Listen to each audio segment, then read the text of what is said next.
अवधू अवगत से चल आया, कोई मेरा भेद मरहम ना पाया।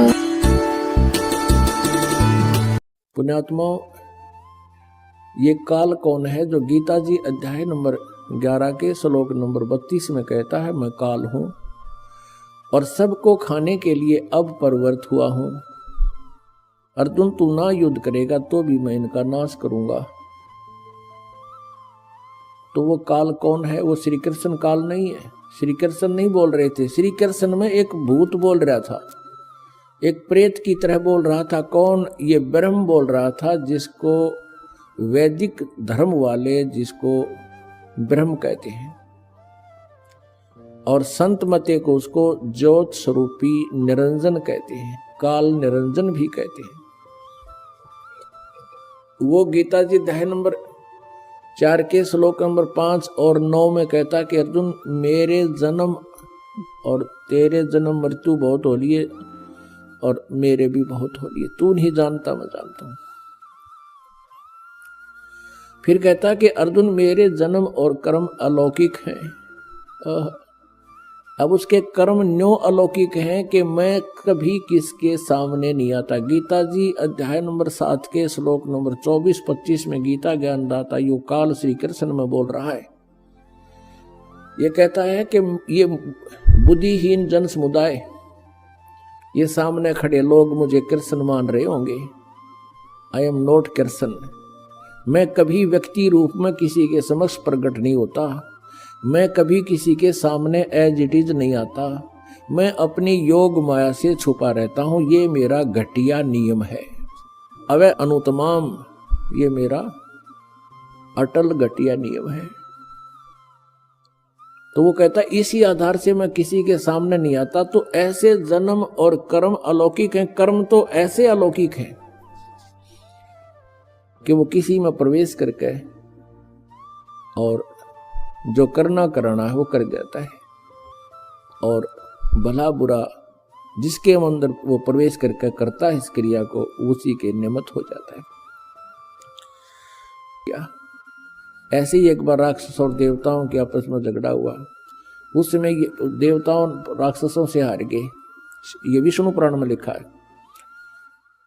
तो देवताओं ने फिर प्रार्थना की, काफी दिन तक तप किया, फिर विष्णु रूप में यह काल प्रकट हो गया, विष्णु जी के रूप में, और कहा कि मैं तुम्हारी सब सतिथि से परिचित हूँ, तुम प्रकुत्स नामक उस राजा को लड़ने के लिए तैयार करो, मैं उसके शरीर में प्रवेश करके सबको मार दूंगा, हरा दूंगा। ऐसा ही कर दिया। तो ये काल है। जब महाभारत के युद्ध में श्री कृष्ण जी बिल्कुल रुचि नहीं रखते थे युद्ध करने और कराने की, क्योंकि उन्होंने स्वयं भी कह दिया था मैं हथियार नहीं उठाऊंगा, और 3 बार शांति दूत बनकर गए थे कि तुम युद्ध ना करो, कौरव पांडव अपना प्यार से सुलझा लो। जब नहीं मानने थे, जब कह दिया था कि मैं युद्ध भी नहीं करूंगा, हथियार भी नहीं उठाऊंगा, एक तरफ मेरी सेना होगी, एक तरफ मैं होऊंगा। और फिर महाभारत का युद्ध नहीं टला, स्टार्ट होने वाला था। उसी समय अर्जुन मना कर देता है कि मैं युद्ध नहीं करूंगा, और काल को पता था कि श्री कृष्ण जी भी कह देगा ठीक है चलो वापस, कुछ नहीं बिगड़ा अभी तक। उसी समय ये काल प्रवेश कर गया श्री कृष्ण जी के अंदर। ये 21 ब्रह्मांड का स्वामी जिसने हमें यहाँ फंसा रखा, धोखा दे रखा है, अपने उल्लू सीधा करता है। 1 लाख मानव शरीरधारी प्राणियों को ये नित आहार करता है, खाता है। उस उद्देश्य से इसने वो जुल्म करवाना था और हमें यहाँ फंसा के रखना है। तो इसी उद्देश्य से उसने ये सब जुगाड़ जोड़ रखा। तो ये कहता है कि मेरे जन्म और कर्म अलौकिक हैं। 25वें श्लोक में कहता है, अर्जुन मैं तो काल हूं और सब न खाऊंगा। तो पुण्यात्मा, हम इस काल के जाल में फंसे हुए हैं, इसने हमें मिसगाइड किया हुआ है,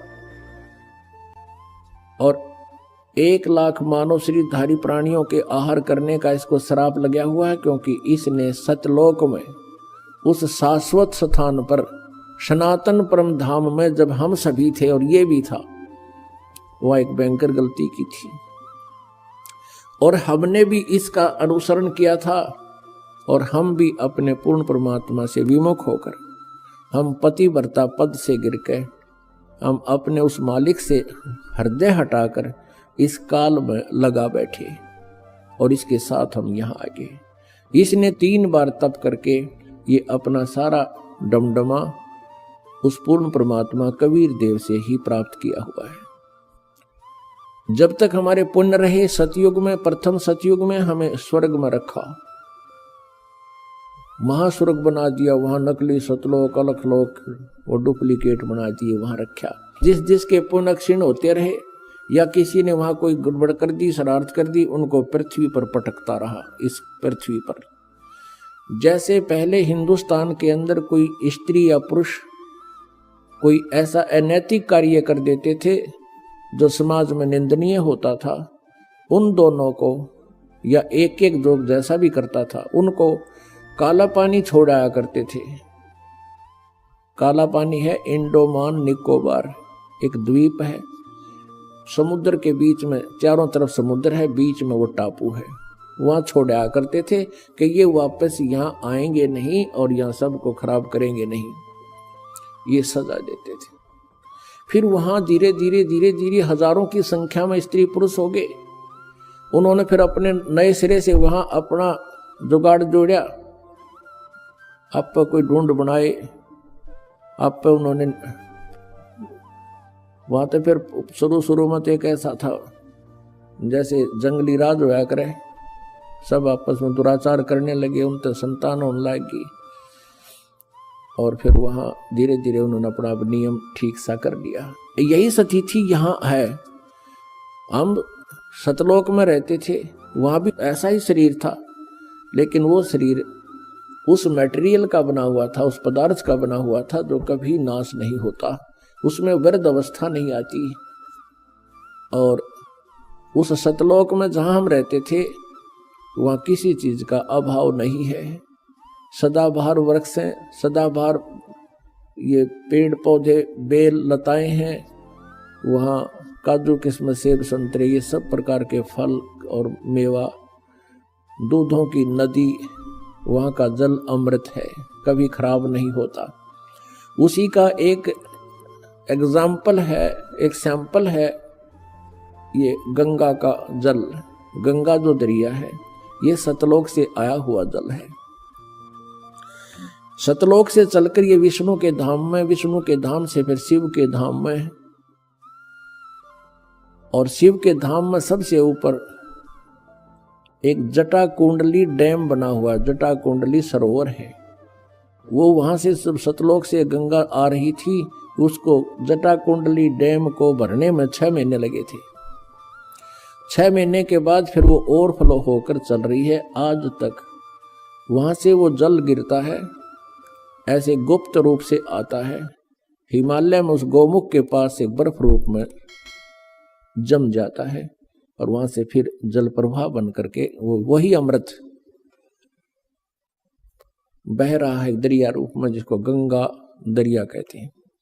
तो ऐसा जल, ऐसा वहां दूधों की नदियां सतलोक के अंदर है जो कभी खराब नहीं होते। गंगा के जल को रख दो आप 20 वर्ष 100 वर्ष किसी बोतल में डाल के, वो खराब नहीं होता।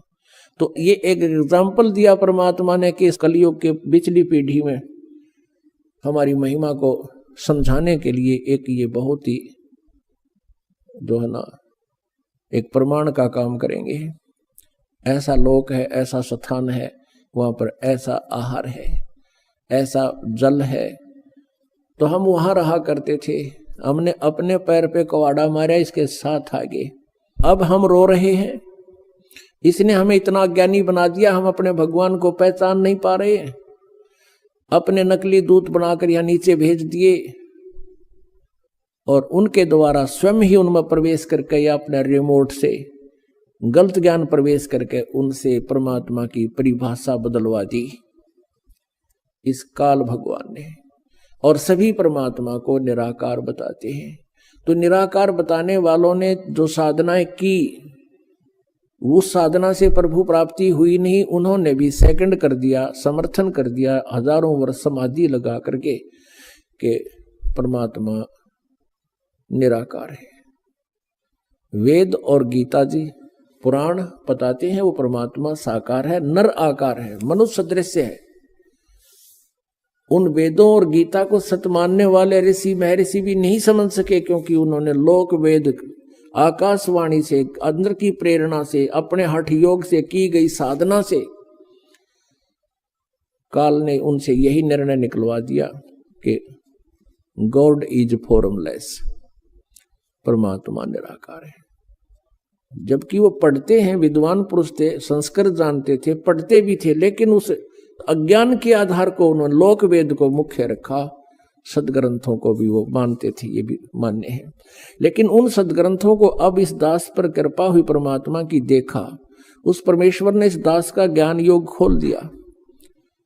अब हम इधर से तो हिंदू धर्म को मानते हैं, हिंदू धर्म को मानते हैं तो हिंदू धर्म के हमने सदग्रंथों को भी मानना ही पड़ेगा, क्योंकि कोई भी प्रचार किसी देव का जो भी हमें सुनने को मिला, उन सुनाने वालों ने यही कहा कि हम शिव पुराण में ऐसा लिखा वहां से सुना रहे हैं, गीता जी में ऐसा लिखा है उसको वहां से सुना रहे हैं, शिव विष्णु पुराण में ऐसा लिखा है, दुर्गा पुराण में ऐसा लिखा है और वेदों में ऐसा लिखा है।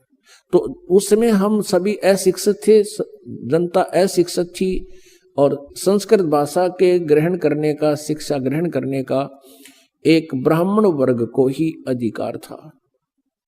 ऐसा नियम बनाया हुआ था कि ब्राह्मण विद्या ग्रहण करेंगे और बाकी 4 वर्ण बना दिए थे, वो अपना अपना कार्य अलग करेंगे। इस आधार से अन्य जनता शिक्षा ग्रहण नहीं करती थी।